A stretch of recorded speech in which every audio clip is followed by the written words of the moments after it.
ଏ ବାପା ତ ଶୋଇଛନ୍ତି। ମୁଁ ଯାଉଛି ପଳେଇବି। କାଲି ଦଶମ ରେଜଲ୍ଟ ବାହାରିବ ଭାଇ, ମୁଁ ଜାଣିଛି। ହେଲେ ବି ବାପା ମତେ ଗୁଆଏ କୁଟିବେ। ମୁଁ ଯାଉଛି ଯାଉଛି। ବାପା ତ ଶୋଇଛନ୍ତି। ମୁଁ ଯାଉଛି ଘର ଛାଡିକି ପଳେଇବି।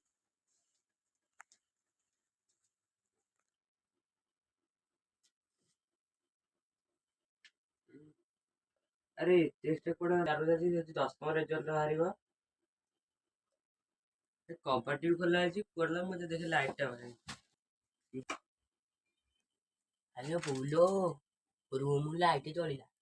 ବାପା ବୋଧେ ଉଠିଲେ।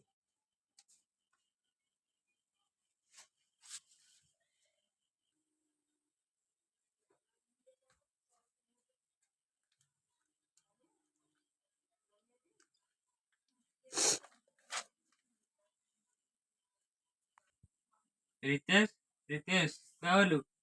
ଆଜ୍ଞା ବାପା। ଆଜ୍ଞା, କଣ କହୁଥିଲେ? ଏଠିକି ଆଇଲୁ, ଏଠିକି ଆଇଲୁ। ଆଜ୍ଞା ବାପା, କଣ କହୁଥିଲେ? ଆଜି ଦଶମ ରେଜଲ୍ଟ ବାହାରିଥାନ୍ତା ତୋର। ଘରକୁ ଆ, ବାହାରେ ଥାଇ ପାରିବିନି। ଆଜ୍ଞା ଆଜି ଦଶମ ରେଜଲ୍ଟ ବାହାରିଥିଲା, କଣ ହେଲା ଫଳାଫଳ ତୋର? ଆଜ୍ଞା ବାପା, କଣ ହେଲା ଫଳାଫଳ? ଆଜି ଦଶମ ରେଜଲ୍ଟ ବାହାରୁଛି।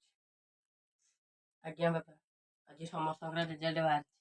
ଆପଣଙ୍କର ଆଜ୍ଞା ଦିନ ସୁପୁତ୍ରଟା 600ରୁ 192 ରଖିକି ଫେଲ୍ ହେଇଯାଇଛି।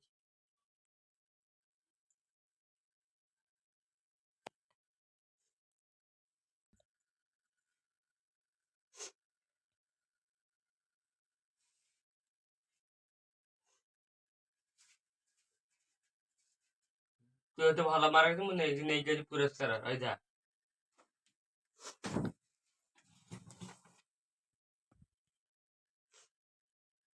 ଆମ ସାହି ପିଲାଙ୍କ ଭିତରେ ତ ମୁଁ ସବୁଠୁ କମ୍ ମାର୍କ ରଖିଛି।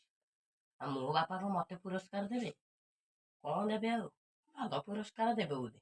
ହଁ ଦେଖିଆ। ସିଏ ଭାବିଲେ 192ଟାକୁ ମୁଁ ବୋଧେ ରଖିଛି 292 ଆଉ। ମୁଁ ଭାବିଲି ମତେ ବାଡ଼େଇବେ ବୋଲି। ହଉ ଦେଖିଆ ଆଗ ପୁରସ୍କାରଟା ଆଣନ୍ତୁ। ବାପା, ଆପଣ ମତେ ଏଇ ସରପ୍ରାଇଜ ଦେବେ ବୋଲି କହିଥିଲେ। ଆଗରୁ ଟିକେ କହିନଥାନ୍ତେ। ଆଗୁଆ ଲୋଭ ଦେଖେଇଦେଲେ ପଛରେ ବାଡ଼େଇବେ ଆଉ। ମୁଁ ଭାବିଲି ବରା ଘୁଗୁନି ଖାଇବାକୁ ଦେବେ ବୋଲି। ବାଡେଇ ମାନେ ଦେଖ କେମିତି ମାଡ ହଉଛି ସାଲା। ବାପା ବାଡ଼ାଉନି। ବାପା ବାପା ଆରଥରଠୁ ପାସ୍ ହେବି। ବାପା 600ରୁ 601 ରଖିବି। ବାପା ବାପା ବାଡ଼ାନ୍ତୁନି। ବାପା ବାପା ଭୁଲ ହେଇଗଲା। ବାପା ଭୁଲ ହେଇଗଲା।